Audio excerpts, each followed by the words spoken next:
À l'approche des examens, nous avons voulu donner la parole à des étudiants qui se sentent chamboulés non seulement au niveau de l'organisation des examens, mais aussi dans leur vie privée. En s'inscrivant en premier bloc à Saint-Louis cette année, Lionel n'avait jamais imaginé qu'il en viendrait à remettre en question ses études. Pour lui, travailler depuis la maison est devenu synonyme de prison. Il nous explique son ressenti. Une interview de Marion Boxo, étudiante en journalisme à l'IEX. Moi, je suis complètement à bout. J'hésite à abandonner même mes études universitaires complètement et à me réorienter parce que je ne m'attendais pas à ce que l'université soit comme ça en fait. Aujourd'hui, je suis en décrochage scolaire complet. Je n'arrive plus à suivre les cours en ligne. J'ai beaucoup de retard. J'ai des difficultés de concentration énormes parce que rester devant son écran plusieurs heures par jour, c'est impossible de rester focus. Et je pense que l'université ne met pas assez de choses en place pour nous aider, nous les étudiants. Toute cette pression, rien que quand on reçoit des emails, c'est chaque fois une notification, on n'a pas d'horaire. On travaille du moment où on se lève jusqu'à 23 h ou quoi, parce qu'on reçoit encore des emails à ce moment-là. On se sent obligé de répondre à cause des deadlines qui sont très importantes. Et c'est chaque fois du stress et ça nous remet constamment dans ce stress et on ne peut pas se dire à un moment ok, stop, maintenant mon cours il est fini, je rentre chez moi. Non, tu es toujours dans la même pièce. Toujours. Et on se retrouve vraiment dans une prison physique et psychologique extrême. Et genre, on est laissé de côté. On est vraiment délaissé. Imaginez le stress et la pression de se dire que les examens sont très probablement en distanciel et qu'on n'ait pas ce qu'il faut pour y assister de manière fiable. C'est vraiment terrible. À l'université Saint-Louis, quand je suis arrivé en septembre, il y avait encore quelques infrastructures ouvertes telles que la cantine, mais avec des règles sanitaires très strictes. On ne pouvait pas manger avec nos camarades de classe, on était vraiment bien séparés. C'est clair qu'on manque vraiment une énorme partie du spectre de la vie universitaire en restant chez nous devant des écrans comme si on avait une maladie incurable et qu'on ne devait surtout pas contaminer les autres. C'est triste et très démotivant en fait. Je suis un peu déçu de moi-même aussi de me dire que je tiens pas vraiment le coup en fait, que c'est vraiment beaucoup plus dur que ce que j'attendais. Mais j'avais vraiment pas anticipé cette crise. Je sais pas quoi dire.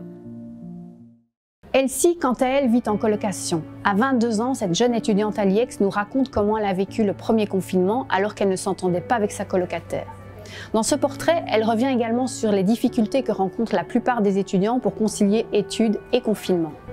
Elle s'est également photographiée elle-même dans le cadre d'un cours au fur et à mesure des mois qui se sont écoulés. Un portrait d'elle-même donc, et des propos recueillis par Marie Ruet, étudiante en bloc 2 à l'IEX.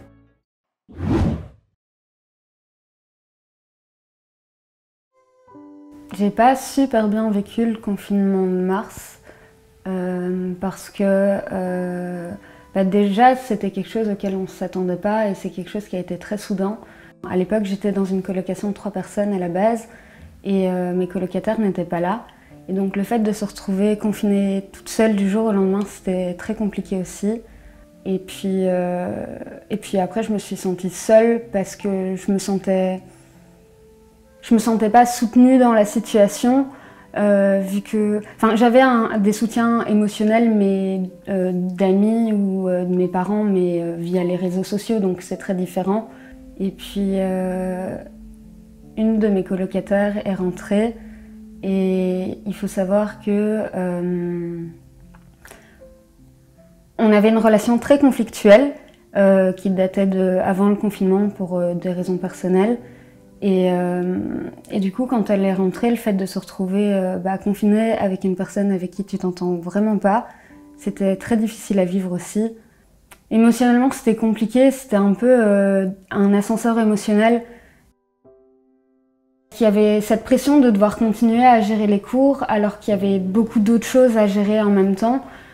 Je parle toujours d'un point de vue émotionnel et donc mon esprit n'était pas fort disponible à ça et donc je pense qu'il aurait fallu avoir un allègement de matière parce que c'est ce que nos professeurs nous avaient promis, mais personnellement Moi, je ne l'ai pas vu comme ça. Enfin, j'ai pas eu l'impression qu'il y ait eu vraiment un allègement. Il y a eu beaucoup de pression au niveau des examens parce que c'est un nouveau système qui a été mis en place, auquel j'avais jamais été confrontée. Il y a un logiciel qui prenait des photos de nous très régulièrement. Donc on était un peu surveillés à distance. On avait un temps de questions très limité.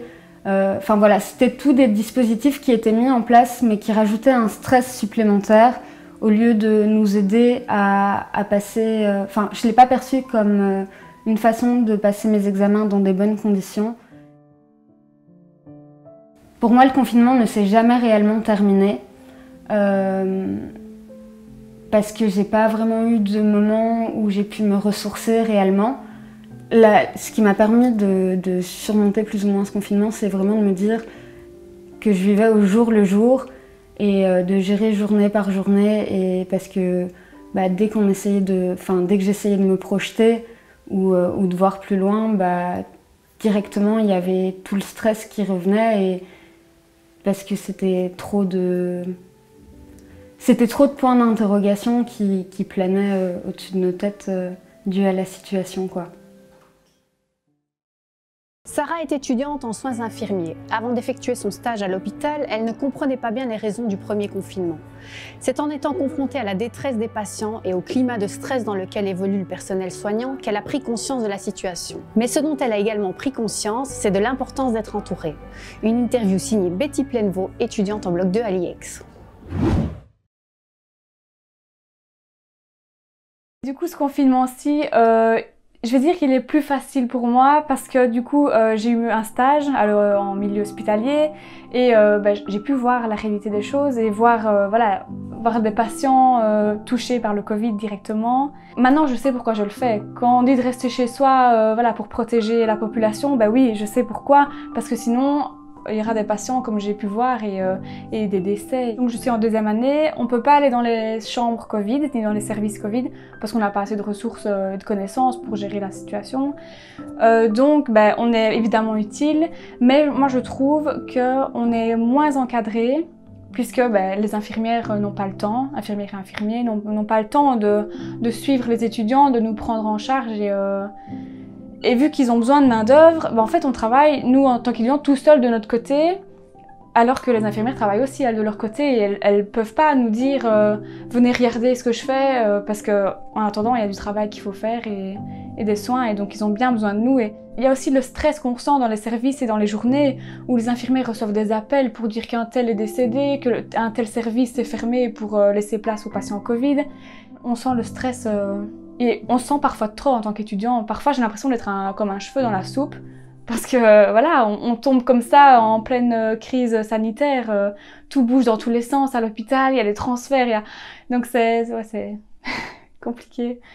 Je me sens parfois seule, je ne le suis pas, mais c'est un ressenti, et puis du stress parce que d'être confrontée à la mort directement, des gens qui décèdent seuls, parce que les visites sont interdites évidemment avec le Covid. Nous, on a beaucoup de travail à côté, on ne sait pas forcément les accompagner pour cette étape. On se rend pas forcément compte, mais des patients qui sont très bien à un certain moment, qui 1 heure après finissent en réanimation parce qu'ils ont 40 de température, ils désaturent totalement. Donc. Et parce que si la personne est Covid positive, on ne peut pas aller dans la chambre pour l'accompagner au risque de nous faire contaminer nous-mêmes. Donc tout ce qu'on a à faire, c'est fermer la porte et rester dans le couloir, quoi. Ce que je retire de positif de ce confinement et de mes stages en milieu hospitalier en pleine crise sanitaire, je me rends compte de la vraie valeur des choses, des moments et des personnes autour de moi. Vraiment, le fait de voir des décès et des gens... Et je me remets en question 10 fois par jour, 10 fois par minute quand je suis en stage et je me dis ça pourrait m'arriver à moi, à mon père, à ma famille, à mes grands-parents. Et non, je me rends vraiment compte de l'importance des moments qu'on passe en famille, des choses qui me manquent, entre amis aussi. Les sorties entre amis, pour l'instant, c'est fini. Et je me rends compte que ça me manque et à quel point ça faisait du bien, quoi. Et je me rends compte de la valeur de certaines choses qui me paraissaient complètement futiles. Le fait de, je ne sais pas moi, aller boire un verre sur une grande place ensoleillée avec des amis, c'était une habitude le vendredi. Mais maintenant, ça me manque et dès que je peux, je le referai avec une autre vision des choses.